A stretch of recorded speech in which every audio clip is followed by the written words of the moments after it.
not the worst ideas. You know, post 4, post 5 Marcy seem to win a decent amount of their games. And that's absurd. So what if we just injected more farm into it as we hop into game 1? Let's find out. As Vitaly is going to be running some post 3 Marcy. It almost feels like we forget this hero can be flexed more or less anywhere, just because of how frequently it is a support.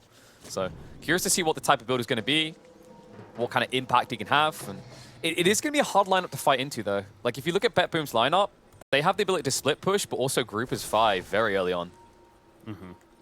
Again, yeah, this lineup is a all-in win early strategy. It really is. Now, both sides, to be fair, because it goes back to the Kunkka final pick on the side of Hokori, neither one has that traditional sit back and farm, wait to get that, and then carry the game. So I guess both teams a bit on a clock, and that's maybe where Hokori is almost matching that idea against BetBoom and factoring in that they feel even more confident that they're going to have a stronger earlier mid-game anyways, which I do see the reasoning. They have a ton of counter push with this lineup. 4 to the 5 heroes bring quite a bit to the table in terms of pushing out these Treants, the army of Beastmaster, etc. So I don't think this push for BetBoom is going to be as strong as they hoped for, basically. I think there is one element to consider in that push that's hard for Hokori to answer, and that's the Shadow Shaman. They don't have a great Serpent Ward clearer. Like, the best thing you have is Snapfire with a quick little shredder to pop a few of them, but outside that, DP doesn't attack very quickly, Marcy has to get close, and... Wait, what did... Oh, did he just begin the... the observer catching it, I love it. Yeah, the courier getting sniped in the base thanks to the tree. And that's just some clever stuff there. Oh, speaking of clever stuff, great hook, Roger. Wow. He's in a bad spot. This is what I'm talking about, KP. Lumi is a hook master. Yep. You know what makes that even more hilarious? Look at that ward. That ward is not a Radiant ward. Sure. That was just Theo walking around the side, instantly giving vision, and no hesitation from Lumiere to connect on an easy kill. And by the way, this will be an easy kill. Look at the movement speed on Shadow Shaman. 285. It's so difficult to dodge these hooks. Yeah, and he's not afraid to throw them out and very accurate at that. So you already see he's kind of positioning himself to maybe go for another one. So Roger going to have to be on his toes and ready for those hooks to be flying in. So we got our triple lane view. 3 lanes for the 2 eyes on everyone. Yeah. I just want to quickly round out that whole idea of the scalability on both sides, though. I think BetBoom's is deceptive in that you're this shouldn't necessarily scale that well late, but between the potency of split push everywhere and the way that heroes like Nature's Prophet can come into the late game, I think they do hold on. Because when you look at Hokori, they don't have a traditional carry. They don't have your Morphling or your Faceless Void, something that just dominates the late game. Pudge is definitely strong, but he has the similar issue that you could argue someone like Nature's Prophet does, where he really wants to take control of the game around 25, 30 minutes. And there's those hooks coming in again, and the stun follow-up is a beaut. Roger just feels like he's going to be exposed weak point on this bot lane. To be fair, yesterday when we saw it, he was partnered with the Crystal Maiden, so it was freezing the target, and then he would just get an easy hook as a result. Now, don't get me wrong, he also landed some hooks without it, but Snapfire not necessarily providing that stun as guaranteed, at least. Yeah, that's a kill at the top lane, actually, with Marcy going down. How about that? Marcy not a hero you see going down often early on in the laning phase, but gets killed there. That's a core Marcy, remember. You got to remind yourself of that. Yeah, I think they jumped him and got him low just before he got level 2. So you can see he's got a little bit XP past that, but nothing more. And oh god, speaking of getting more XP as well as more kills, it's happening again. Okay, so we got to address this now. I'm sorry, Roger, we got to highlight attention on this because that's 3 deaths in a row. What could he have done different here? I think. Oh, no! Oh my god. Okay, no, scrap what I was going to say. There's nothing he could have done different. Lumiere I wasn't lying, KP. Lumi is a hook master. I said this going into this. He's a fisherman. He's definitely back. He really, he's just back to back to back. I mean, to your point about Roger, though, obviously catch a beast match there. Yeah, that's one thing. But I don't know. Roger just, it's almost like he can't not go to the lane. But, man, it's tough. I don't know what he does. So this is what I want to highlight. If you check Roger now, he finally got what he needed. He probably should have started with a Windlace. You know, I'm not a pro, right? So he had his justification for his design build. But Windlace would have given the movement speed to try and dodge these mid-range hooks. Look at his movement speed now. 305, that's respectable. 285, you're an old man with a walking stick. You could just tell he's moving left and right constantly. It's like you really see the APM kicking in as now the 3 deaths later. It's like, I really got to be on top of this, don't I? So, all right, so laughing at their misfortune. It is tough, though. No, guard it. Oh. Oh, right. He's going to stay alive. I mean, that was almost big brain out Soniqs. He got new regen coming out, he got Mango. He almost got the kill, but Sorip level 1 wasn't good enough. The crazy part, actually, is if Soniqs just waited and used another decay, probably would have still killed Gardic. He's dead, right? It's just yeah, he's definitely going to get it. He's going to waste all of his time. Good kill, though, overall. That brawl's been going on for a long time. But just a quick thought in this bot lane, by the way. If you look at Roger's build, he went for a point in Shackles. This seems like a good idea, but it doesn't work when they're on a 2-on-2. And as I'm talking about that, 2-on-1 in the mid lane, Analog. Woo, woo, woo. Showing you the power of the Nature's Prophet, even as a core. Yeah, trying to go for that kill, but will teleport the traditional way back to the top lane and continue his farm up there. You know, something I wanted to kind of readdress as you're discussing before all these hooks started coming out. Speaking of hooks, by the way, we're going to see another one. I mean, this is by himself. He's going to get a solo kill on the Beastmaster. And look how useless Roger is. He's going to die as well. Oh no, Roger, you tried, you got so far, but in the end, dare I say it. Nothing matters for him anymore. He's numb to it all, numb to the core. Meanwhile, the mid lane was an absolute bloodbath as well. Analog. Oh! Lal almost gets the kill, lives on 4 HP. Both of them tempting fate here. But Lal coming out ahead because of the fact that he's going to get a TP in. Sharma finds some use there. And Kunkka's just making the walk of shame. All right, so about what I was going to say. I mean, they didn't want to stop. Rat Dota is always a thing, and it is always the presence, and I think that's kind of the potential that I do like of BetBoom, that even with all this potential counter push on the side of Hokori, and Nature's Prophet, especially in that position 1, and even Beastmaster, we know a farm that he could potentially have, obviously not the greatest of starts this game, that will always be a factor. So that's where I give BetBoom at least the solid chance of having a shot in this game, but overall, do like Hokori's chances. Yeah, it's a tough one because usually you look at BetBoom's lineup, you go, okay, they don't really need that much gold to do things, right? Like take towers, so they can get gold back that way. They have decent spells to go and get objectives. Problem is, Hokori have decent spells as well to do things.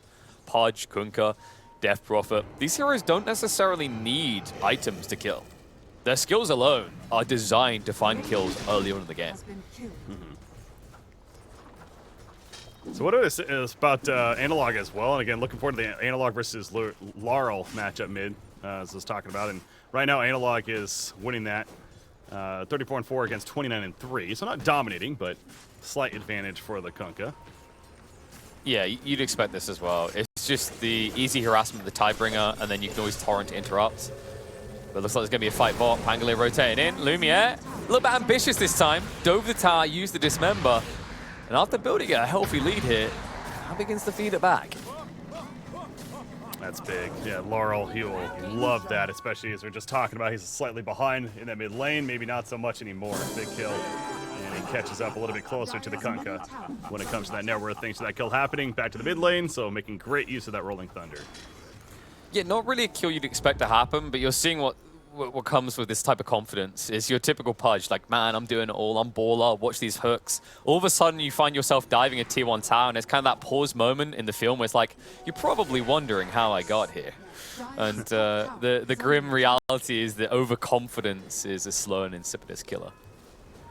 Oh, Analog. Up here, so he smoked in for this, actually. He's going to go for the kill on Undying. Ship is out. Here's Marcy assisting, and they'll make it happen together. So free kill for Analog in the end. It's the support Undying, not the biggest in the world, but hey, it's a free kill. Okay. That might be a free kill. Nice save there, though. Dahak arrives just in time, and Roger now finding some value out there, Shaman. Good kill for NP. He's building that Desolator. Going to pick up the Blightstone at least, so a lot of work to be done, but he'll have some very strong right click with that item choice. I do like the Shaman start to rotate, though. He's finally getting value. I think that bot lane was just a bait, because the issue that we never got to address is, like, you have shackles, so you're stunning yourself. Whenever you're stunning yourself, you're just setting up for a hook, right? So if you don't address the Pudge, you can't come and do anything in the bot lane. But this Pudge is almost just unaddressable. He's got Vanguard already, and this hook, come on! Dahak next on the hit list. What an absolute beautiful start to this game out of Lumiere. Yeah, this is, no matter how this game finishes, KP, you think about Respect banning the Pudge, honestly, in game number 2. I don't know, maybe in the first 2, but definitely in the next set of bans. It's I would put that up there as a high potential. I think they definitely have wiggle room for it, considering they prioritized game number 2. I don't know, maybe in the first 2, but definitely in the next set of bans. It's I would put that up there as a high potential. I think they definitely have wiggle room for it, considering they prioritized a Morphling ban in the first phase of this game. So yeah, maybe switch that around. I mean, I know Morphling can be spooky. I don't believe BetBoom have picked it at all so far, though. I don't think it fits with their playstyle. Like, if you can see it here again. Like, every time they make these drafts, the heroes they're given to Dahak are present and able carries. Morphling can participate if he's forced to, but doesn't want to usually. While things like Visage, Nature's Prophet, Batrider, of course, are going to show up early. How about Marcy? Can't forget about, again, being the off lane, Vitaly has the phase boots and working on the BKB. So, again, usually what you'd see out of support Marcy, but just gets it much faster is the idea. And she is well on her way to building a BKB now.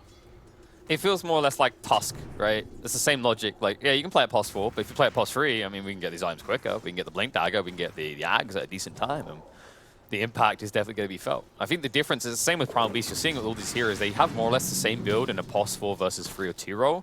The difference is they get it so much earlier that they almost become unassailable. Yeah, she's just pushing out that top lane pretty freely right now. It's just Undying up there. That's trying to deter her, but not doing a good job at that, unfortunately. Laurel trying to farm a Diffusal Blade on the Pango.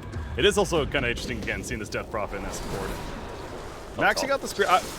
Top lane. Well, that Marcy may have been a bit gluttonous with where she was farming. Soneko even hanging around to help out the kill, not even phased by the threat Marcy presents. Good kill, though. And, it's this Nature's Prophet, man. Like, I think people kind of forget how active this hero can be when they don't see it for a long time. Well, and that's the absolute strength of BetBoom. I mean, sure, the push is great. There is that counter push on the other side, so it weakens it a little bit, but it's the gank. It's the out of nowhere, that global presence, going back to the Hawk on the Nature's Prophet. He has that teleport, the reach of Beastmaster once he gets more involved. Of course, Shadow Shaman, especially if he gets an Aether Lens, etc., right? And Pango certainly brings that to the table as well. So it's that if they're going to be isolated on Hokori's side, BetBoom needs to capitalize and make kills like that happen on Marcy. It's also cool the way that BetBoom is splitting the map. You've essentially got Roger babysitting Lala at all times, and then you've got Beastmaster on his lonesome. This is done intentionally because now what happens is if one of these two positions takes a kill and gets in position to push a lane, the hack can show up and enable that push. So there's a very big threat for Hokori that if they don't posture correctly, they're going to forfeit a lot of towers. And at that point, this big net worth lead they've built up will start to just fade away. Curious where Analog was going to go with his build as mid lane. Rolling Thunder, they're going in, KP. Yeah, got it. He'll find his way to the high ground. Nice little maneuver there, courtesy of the Tumbler's Toy, but you can only use that once, and you get to die. Again, a support Death Prophet, but still. Oh, yeah, bottom lane. Death Prophet, or excuse me, he's one that's dead. Notice it's going down here. Dismember locking him in place. Beastmaster dead. Soneko. He's going to get pulled back in for the X-ship combo. The hook just whiffing Roger right there. Very close call, but they'll easily take the tombstone kill on top of that. So ends up being really, in the big picture, a 2 for 2. Yeah, they're feeling themselves here for good reason. Like these fights are good out of Hokori. They're answering in kind every time BetBoom makes a maneuver, and they should be able to. We mentioned this in the draft. Their heroes don't require items either. And actually, like, the big issue for BetBooms is BetBooms, they've got this kind of saturation of together we all do great things. But it almost feels like you more or less have to finally intertwine their elements, right? Like, if you can only choose 2, you're going to choose 2 select members for BetBoom. Meanwhile, on Hokori's side, I feel like if any 2 heroes turn up, they can get vengeance. They're going to get vengeance on this tower in the mid lane. Popping the Exorcism. I think it's the first time we've seen it this game so far. Again, support Death Prophet. But wait, they got Roche. 7 now. Yeah, they're going to follow up Roche. This is a really good play, actually. It is going to be scouted out, but they won't hesitate. I mean, just look at the confidence Hokori have. Their heroes are so tanky and hard to kill that if they just stand here, BetBoom come and fight, they'll lose. Well, Nature's Prophet scouted them with the treants, but yeah, to your point, they're pretty confident they can't really do much against it. Yeah, and you can see, instead they were trying to extract the kill mid, but Kunkka's not an easy kill. There's easily a tier 1 tower to defend. The armor makes him too tanky. Boat's just going to lay things long enough that Roche is going to be complete, and what has BetBoom really achieved in this time? They haven't got anything out of this. Yeah, they're going to end up giving up a tombstone kill as well, so that's some free bounty going the way of Analog, or I suppose Snapfire ends up getting it there, but either way, net worth for the team. They get the Aegis on Pudge. And yeah, that very smart decision to your point there. Exactly. The reaction from Hokori was great. Not only with the tower kill, but take that support Death Prophet's Exorcism into the Roshan fitting to the kill. Bottom lane though, Analog, he might be in some trouble. Has an immediate TP from Death Prophet so far. The wards are down from Shadow Shaman. Dahak comes in as well, but not in the greatest spot to make this kill happen. And Laurel, oh no, he's stuck. That's an awkward spot to be in. And now the chase is, oh, how did that not connect?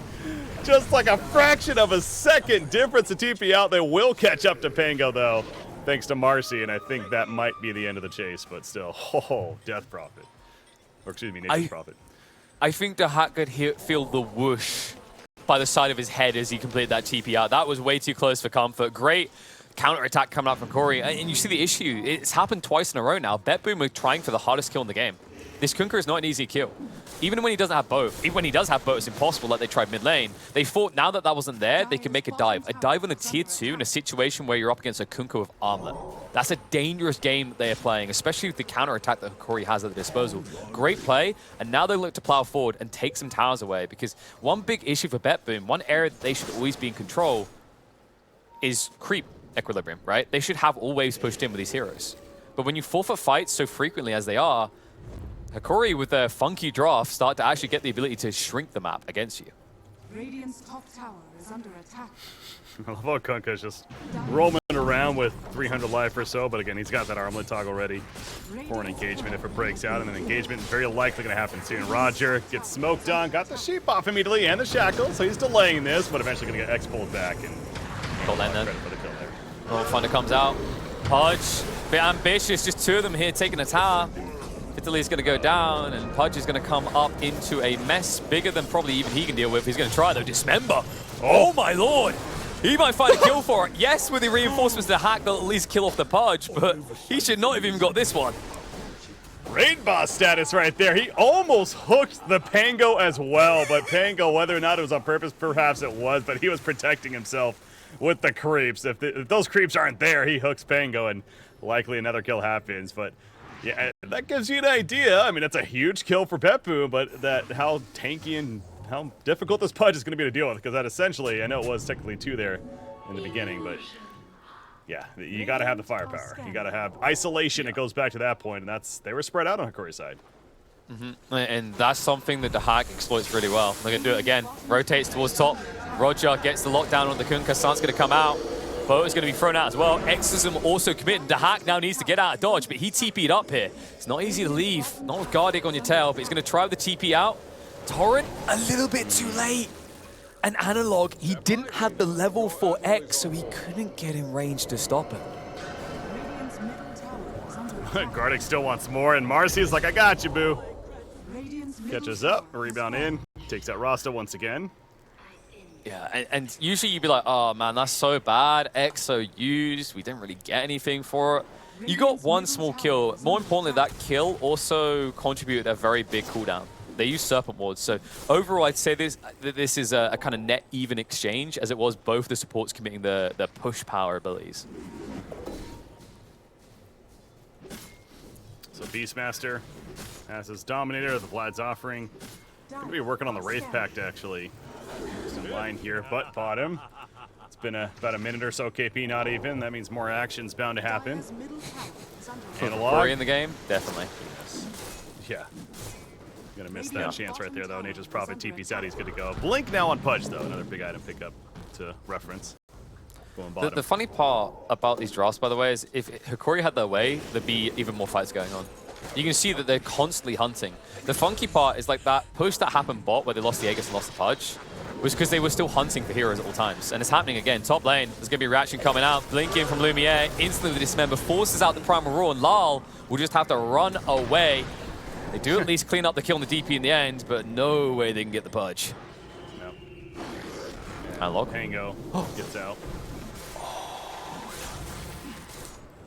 Okay, that that little bear there saved his master, because if it wasn't for the clap, Analog would have gotten in range for the X that time. So, good little job there to get out. But man, overall, I think BetBoom, although there's a lead for Hokori, BetBoom are doing a good job of avoiding the biggest casualties, which I think is important because of what I just mentioned, that Hokori are full-on hunter kill mode. Yeah. Kunkka going the one boot for each foot strategy. That's the phase boots to go with the boots of travel. As you do. I mean, phase boots are just too good, you know? Yeah.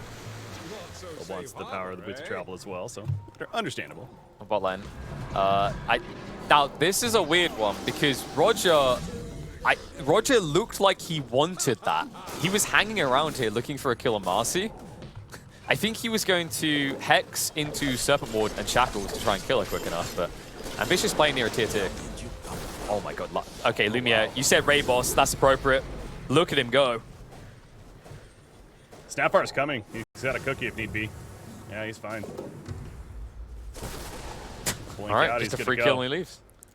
Well, you know, and I've also been looking at the stack over here, by the way, on the Radiant Jungle. The Radiant Ancients, that is, and the Triangle. That's a big stack. Oh, and I assume Hokori's going to go do that soon, whether it's Pudge or Kunkka, etc. It's a big farm. I can see the Kunkka taking it. I think it would be really good for his progression.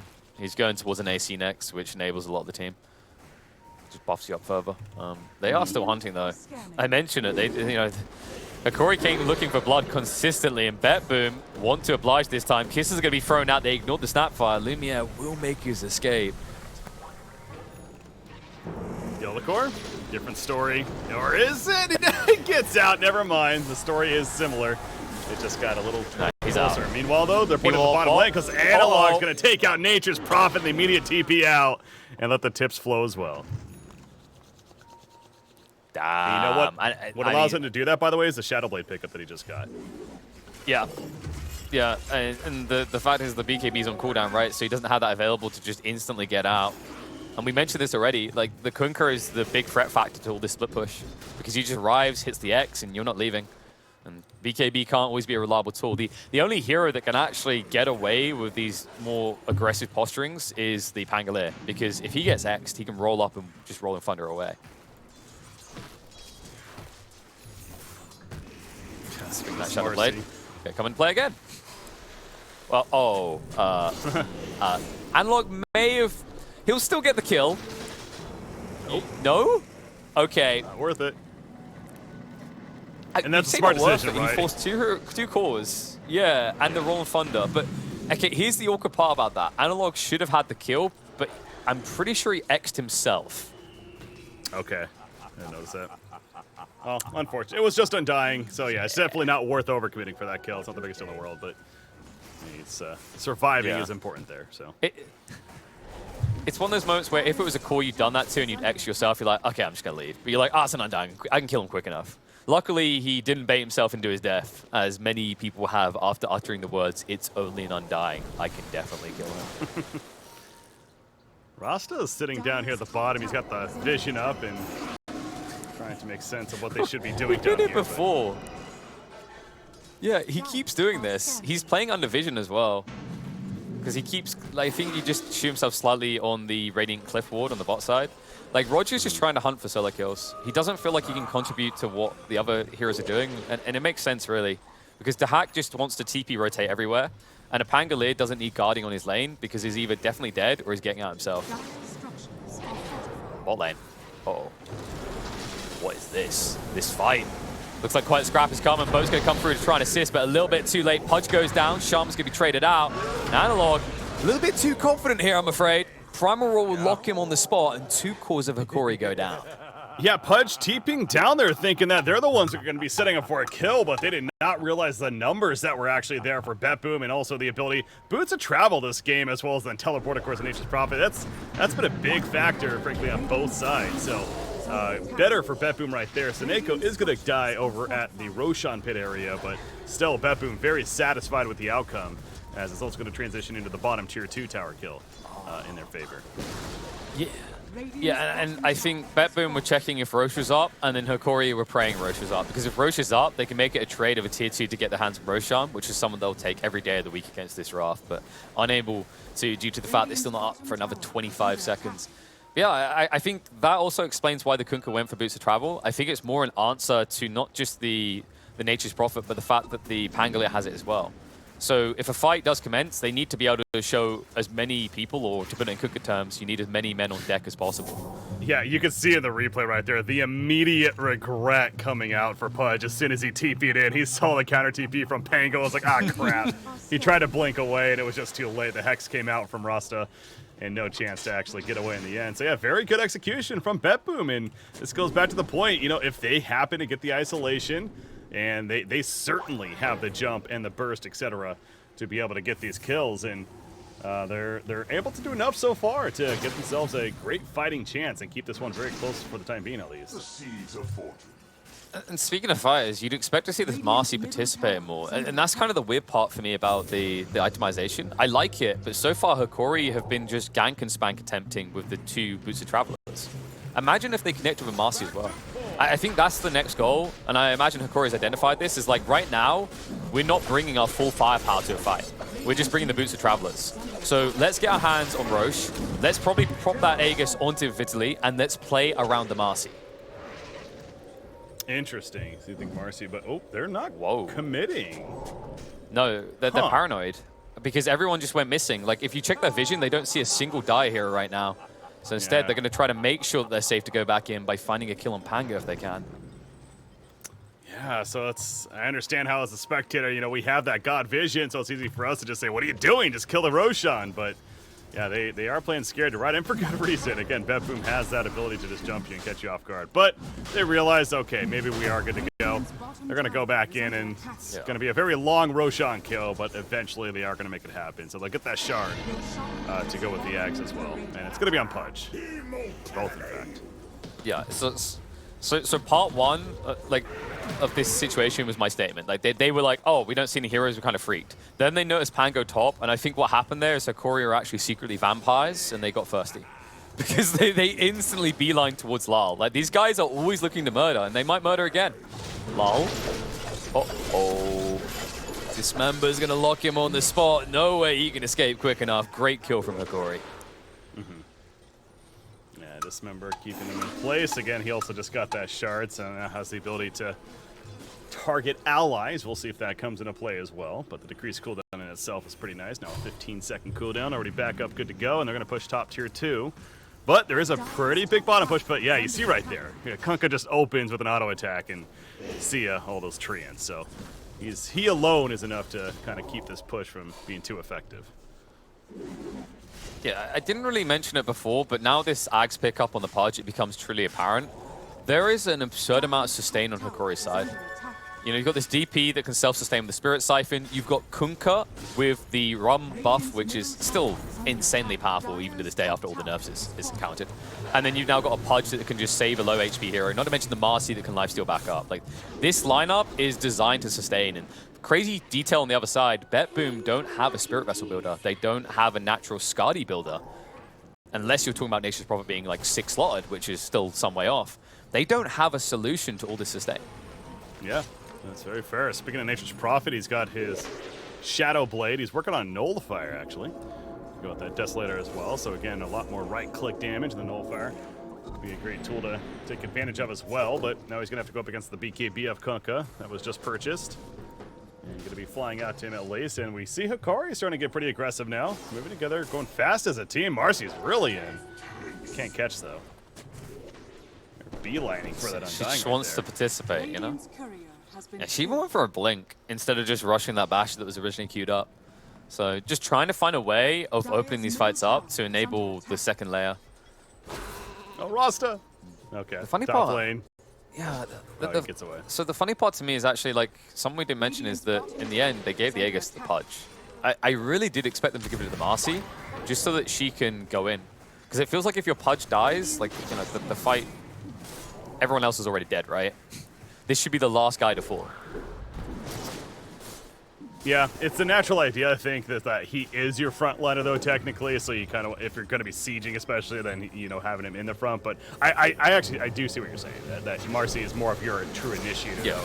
And giving her the reset capabilities, too, etc. But, oh, bottom lane, an analog. There's the pull back in. And, again, as we say, just undying, but still, they will take out these trees. It's like Death Problem's like, get them off me. Oh, big one top, though. The hack. Oh. Okay, he dodges. Leave me not able to find the hook. Counter-attack coming in. Lal trying to respond here. BKB activated with Vitaly. Those can stand the ground up against Roger, who did commit the Serpent Wards. Won't get any value for it, considering how many heroes BetBoom rotated here as well. Yeah. Support's going down either side as Kartik is jump mid lane. Hook! Okay, he dodged that miraculously so, and Vitaly's out of mana. I actually think Lal might get away with this. Nope. Psych!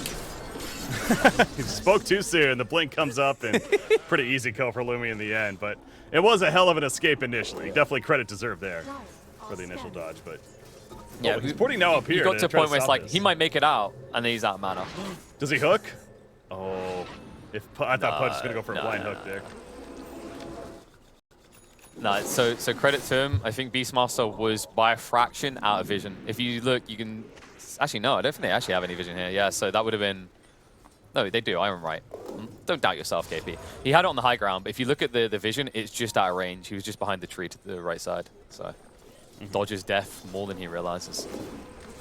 Dire's middle tower. I just love how like it's got to that point like where people always get their wards right on top of each other. So sometimes you have to take a second glance to make sure you definitely saw vision there. You're like, is it just a sentry? Yeah. So it's got to double click it, and it's really a sentry, right?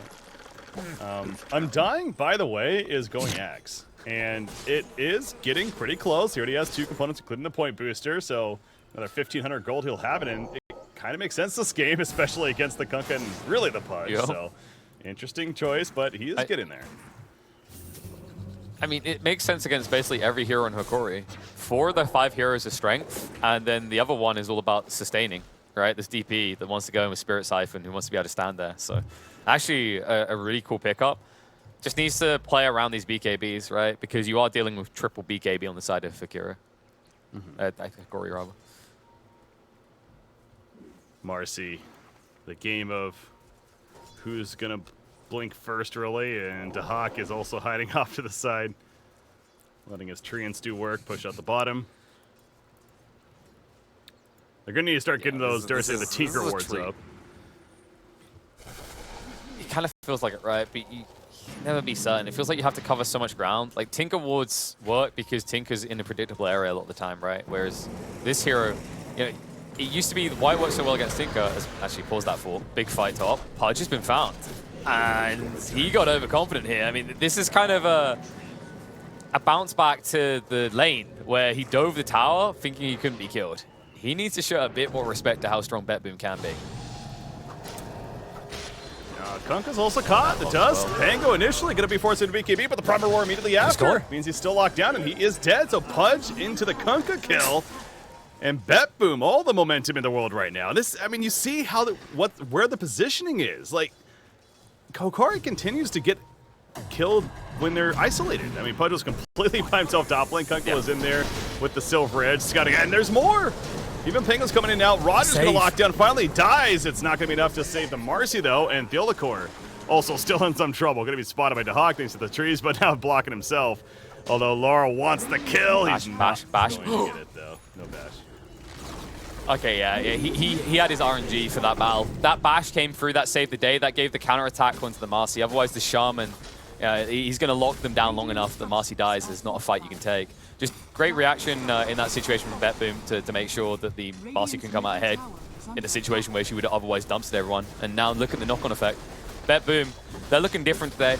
I mean, they are being forced to play aggressive, but when that aggression backfires in Hokori, the difference is that BetBoom are getting key objectives. I think the biggest glaring weakness for Hokori is their objective taking is weak. We knew that going in. Obviously, they have the exorcism, but on a support death prop, she's very vulnerable to dying. And you can't just rely on her just sitting up there in the front like you could maybe if it was a mid-death prophet and having the exorcism taking away the damage. So I'm sitting here thinking to myself, like, why aren't they just grouping up and pushing? Because the reason that they're losing these couple of deaths here and there and allowing BetBoom to climb back into this game is because they keep getting isolated and they die that way. So, but I feel like that's probably the one thing that makes sense. That's why Hokori is not confident grouping up together. Yeah, I think what we're seeing here is a mismatch of playstyles to the disadvantage of Hokori. Because BetBoom, like what we've usually seen is they reach this stage where the enemy team formulates a 5-man play that they kind of get overwhelmed by, right? They reach their peak, they can't do anything. In this game, though, the issue with Hokori is they started off looking for blood, you know, blood everywhere as much as possible.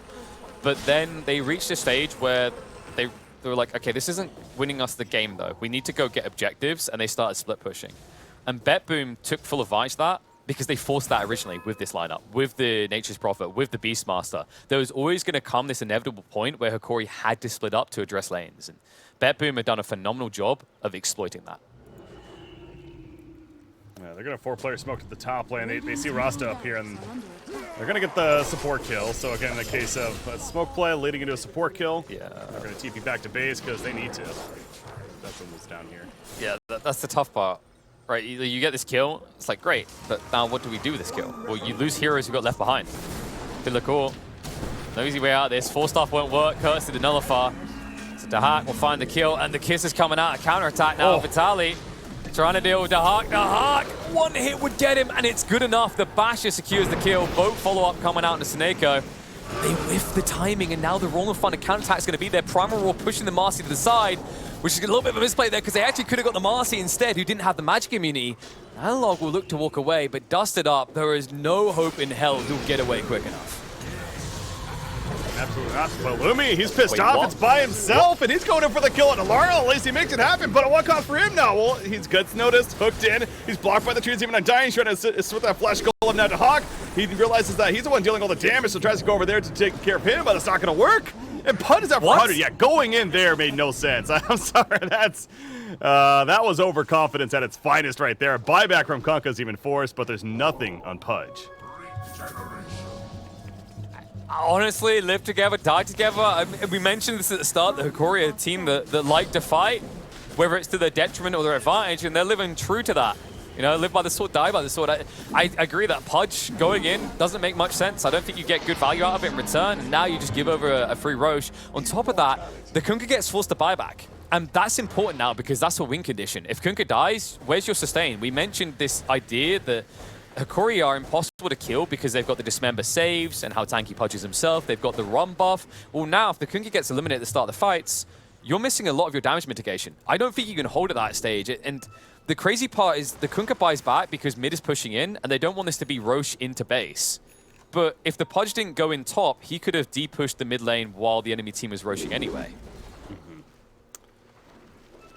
And now you have the Silver Edge pickup from Nature's Prophet, so obviously a great tool to have just for multiple reasons.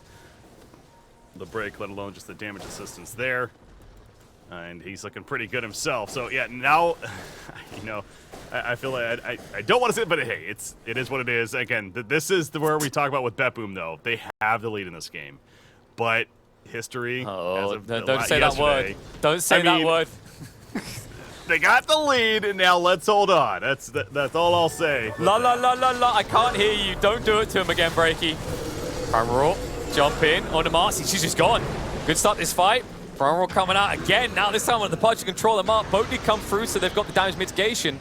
But poor little Snapfire was not a participant in that factor on the side, but the blink away just in time won't be good enough, as Lal will still hunt for the kill. Dahak gets rid of Gardic. And Hokori, with only 2 left on the team, are on the high ground, and one of those 2 does not have buyback, so they are in dire straits. Yeah. It was pretty good away from the Snapfire with the blink initially, but it didn't matter when it was all said and done. I mean, you got Pudge, you got Kunkka, 2 heroes that certainly can still put up a fight here, especially now with the buyback on a Snapfire, but do they commit for defense? Even BKB getting committed by Kunkka just charging in. That had to be misclick. No. He was so he couldn't X push the lane out without a threat of getting locked on the spot. So he done that just to get rid of the creeps. But the problem is there's a new wave coming in the mids, and also top's not far behind it, and they're just going to shift bot. So now you don't have BKB for this critical defense. Also remember this, I can't emphasize it enough because it's the most important detail of the last 10 minutes. This Kunkka does not have buyback. Yeah, doesn't want to die. So thinking back on that, yeah, it makes a lot more sense why he's playing very, very safe.